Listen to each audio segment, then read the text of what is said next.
بسم اللہ الرحمن الرحیم۔ اقسام نسخ ہم سمجھنے کی کوشش کریں گے کہ نسخ کی کون سی قسمیں ہیں۔ اکثر ہم کنفیوز ہو جاتے ہیں نسخ کی قسمیں بتلانے میں۔ تو نسخ کا لغوی معنی ہے ازالہ کرنا، مٹانا۔ دیکھیں، نسخ میں گزشتہ کسی حکم کو ختم کر کے اس کی جگہ نیا حکم لایا جاتا ہے۔ سابقہ حکم کو ختم کر کے اس کی جگہ اور حکم لانے کو نسخ کہتے ہیں، اور جس حکم کو ختم کیا گیا اس کو منسوخ کہتے ہیں، اور جس کے ذریعے ختم کیا گیا اس کو ناسخ کہتے ہیں۔ یہ بات تو بالکل آسان ہے۔ اقسام نسخ جو ہیں، آپ یاد رکھیں کہ بنیادی چیزیں جو ہمارے سامنے ہیں وہ دو ہیں۔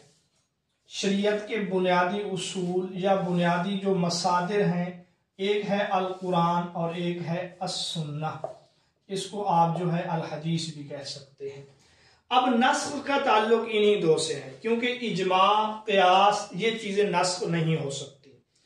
اب جب نسخ کا تعلق یا قرآن سے ہے یا سنت سے ہے، ان کی آپس میں مل کر چار صورتیں بنتی ہیں۔ مثلا میں پہلی صورت لکھ رہا ہوں نسخ القرآن، کہ قرآن کا کوئی حکم منسوخ ہے۔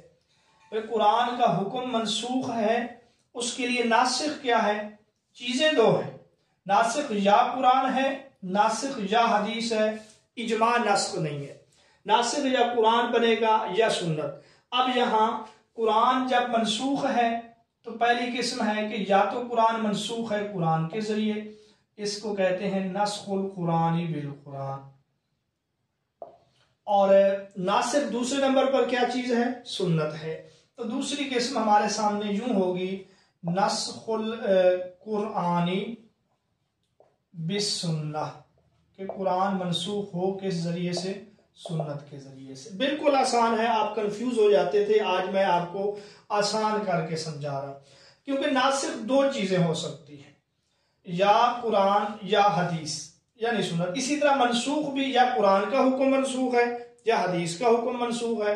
تو پہلی قسم کا نام ہے نسخ القرآن بالقرآن، یعنی قرآن کا حکم قرآن کے ذریعے منسوخ ہو، اور دوسری قسم ہے نسخ القرآن بالسنہ، یعنی قرآن کا حکم منسوخ ہو سنت کے ذریعے۔ اسی طرح ہم یہاں پہ آ جائیں، یہاں پر بھی اسی طرح ہے کہ سنت ناسخ بھی ہے، سنت منسوخ بھی ہے۔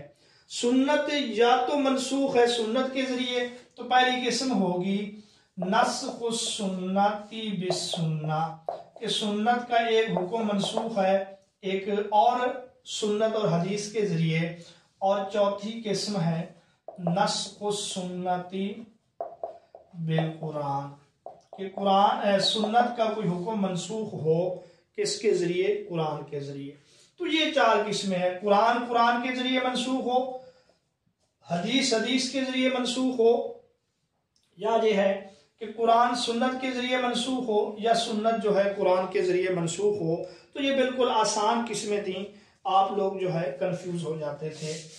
اور دوسرا ہم اس کو یوں بھی آسان طریقے سے سمجھ سکتے ہیں کہ پہلی قسم تو ہے نسخ القرآن بالقرآن، کہ قرآن منسوخ ہو قرآن کے ذریعے، اور دوسرا جو ہے وہ ہے نسخ السنہ بالسنہ۔ اب تیسری قسم جو ہے وہ ہم ایک جگہ پہ اس کو یہاں پہ لے آئیں گے، یوں نسخ السنہ ایک لفظ ادھر سے لیں گے بالقرآن، کہ سنت منسوخ ہو قرآن کے ذریعے۔ چوتھی جگہ پہ ہم یہ لفظ پہلے لے آئیں گے نسخ السنہ، بلکہ نسخ القرآن، قرآن پہلے لائیں گے نسخ القرآن بالسنہ۔ تو یہ بالکل آسان ہے، یعنی ایک جگہ پہ آپ نے نسخ القرآن بالقرآن کرنا ہے، دوسری جگہ پہ آپ نے نسخ السنہ بالسنہ کرنا ہے، تیسری اور چوتھی قسم میں آپ نے کیا کرنا ہے؟ تیسری اور چوتھی قسم میں آپ نے یہ پورا یہ جملے کا پہلا حصہ یہاں پہ اتار دیں، اور اس کا پہلا حصہ اس کے ساتھ لیں، تو یوں بن جائے گا نسخ القرآن بالسنہ۔ اور چوتھی جگہ پہ آپ جملے کا یہ حصہ یہاں پہ اتار دیں، نسخ السنہ، اور یہ چیز یہاں پہ لے آئیں بالقرآن۔ تو یہ 4 قسمیں ہیں نسخ کی۔ آپ کو یہ کیسے لگا آپ مجھے ضرور بتائیے گا۔